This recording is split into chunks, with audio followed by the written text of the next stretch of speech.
ayat Al-Quran memadahkan, menyampaikan sudah seperti itu. Sehingga orang-orang kaya tidak juga menemukan kebahagiaan. Mereka terus-menerus mencari kebahagiaan itu dengan kekayaan mereka. Tidak cukup punya rumah satu yang mewah, ditambah lagi rumah yang mewah yang lain, rumah mewah yang lain, diisi lagi di dalamnya istri-istri yang cantik, yang indah, yang mata bila memandang terpejam-pejam karena begitu nikmat dan indahnya dirasakannya. Tapi beberapa saat kemudian datang lagi kesedihan demi kesedihan yang tidak bisa dipahami. Apakah kebahagiaan itu didapat orang dengan kekayaannya? Tidak. Kenapa? Karena orang kaya juga bisa masih sakit. Dia bisa merintih rasa sakit yang menyengat dalam dirinya, dalam tubuhnya, dalam darahnya. Seperti juga orang-orang miskin yang dirasakan oleh orang-orang miskin ketika dia sakit, menyengat dan sakit dalam dirinya. Orang-orang kaya meminta obat kepada seorang dokter, diberi oleh dokter obat yang menghilangkan rasa sakitnya. Maka sakit itu menjadi hilang, dirasakan, tidak lagi terasa sakit. Tapi dia pun masih juga tidak bisa tidur. Kenapa? Karena ada yang dipikirkannya. Selama dia terbaring di rumah sakit, bagaimana perusahaannya, dipikirkannya lah semalaman waktu itu. Dipikirkannya lah hartanya yang di sebelah sana di tempat yang lain. Bagaimana, apakah istri dan anak-anaknya bisa menjaga harta bendanya. Terpikirkan lagi kalau dia mati saat ini, hartanya dikemanakan, siapa yang akan memakai hartanya itu. Sudahkah dipastikan anak-anaknya yang memakainya. Sebegitulah terus-menerus pikiran mereka, sehingga kebahagiaan itu tidak bisa juga dicapai dengan harta benda kepada manusia. Orang-orang yang tidak begitu kaya menghilangkan kegelisahan hatinya dengan minum-minuman keras atau dengan makanan yang lezat-lezat, atau memiliki istri-istri yang cantik. Disangkanya kebahagiaan akan didapatkannya, tapi beberapa saat kemudian kebahagiaan itu juga tidak ada pada dirinya. Limaja, karena kebahagiaan itu sesungguhnya bukan pada harta benda. Kebahagiaan itu sebenarnya ada di hatimu. Yang di hati itu perlu kita pahami. Ketika kegelapan, tentara-tentara yang gelap itu bersekongkol dalam dirimu, bagaimana juga kebahagiaan itu tidak akan pernah dicapai oleh manusia. Maka tengoklah, kebahagiaan itu didapat oleh orang yang di hatinya memiliki tentara-tentara dari cahaya Allah Subhanahu wa ta'ala. Hanya itu yang bisa. Di dalam Al-Quranul Karim Allah berfirman, ala bizikrillah tatmainul qulub. Allah berjanji orang yang mengingat Allah, hatinya, dirinya tentram. Di sini maknanya mengingat Allah, itu yang dimaksud.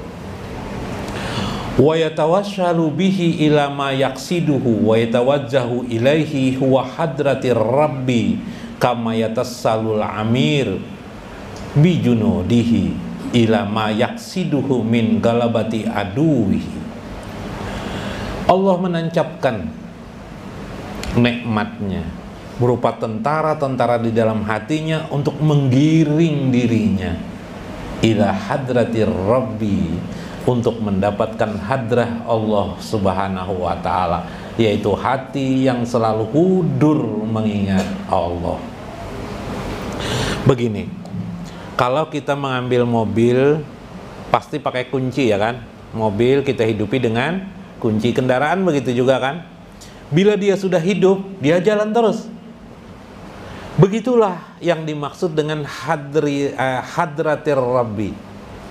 Orang yang di dalam hatinya sudah hudur Allah, itu jalan terus ingat kepada Allah, meskipun dia tidak mengingat Allah. Jadi terus muter seperti kendaraan yang hidup. Kita hidupkan kuncinya, hidup kendaraan, asal kendaraannya aja, barulah kendaraannya buruk dihidupi kena mati ulang kendaraannya lah, paksa digas-gas terus. Nah ya lah Dan ya kadang digas-gas dulu, dan kalau dibiarkan di lampu merah dibiarkan matinya lebih baik. Kuda besinya sudah Bib, buruk lebih baik. Yang enak tuh kendaraan yang baru ya lah tok dihidupi. Wow, hidup aja terusnya, biar lampu merah hidup aja tanpa digas-gaskan. Itu yang kita bicarakan. Maka dia ingat terus. Ingat terus, aneh. Siapa yang menghidupkan jadi ingat terus itu? Disebut dengan junud tadi itu. Junud tadi. Junud, jundul kolbi. Tentara hati yang mengingatkan kita kepada Allah. Enak nggak sih itu? Enak. Nah, bila pian sudah sampai ke sana, berarti hati pian sudah hudur kepada Allah. Zikir itu sudah mulai mesra dalam diri pian. Subhanallah. Bisa lah kita tiba-tiba lupa dengan Allah. Ya lah, lupa asikna, apalagi sedang marah. Wah, marah. Wah, kamu ini siapa? Kenapa orang marah itu? Karena dipandangnya orang yang dimarahinya tuh berbuat salah.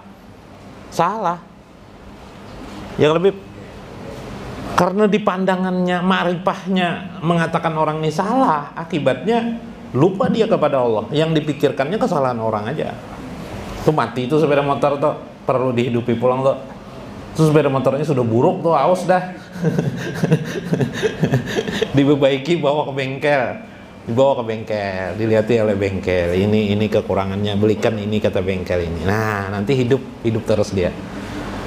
Jadi gampang bila melihat kondisi diri itu, bila beberapa hari ini aku pemarah, nah misalnya Bebe, oh berarti ini sepeda motornya mati, sering mati, perlu dibengkeli, perlu rajin ke majelis taklim. Majelis taklim di sini adalah ma'rifatullah yang mengingatkan kita kepada Allah Subhanahu wa taala. Sedikit lagi lah.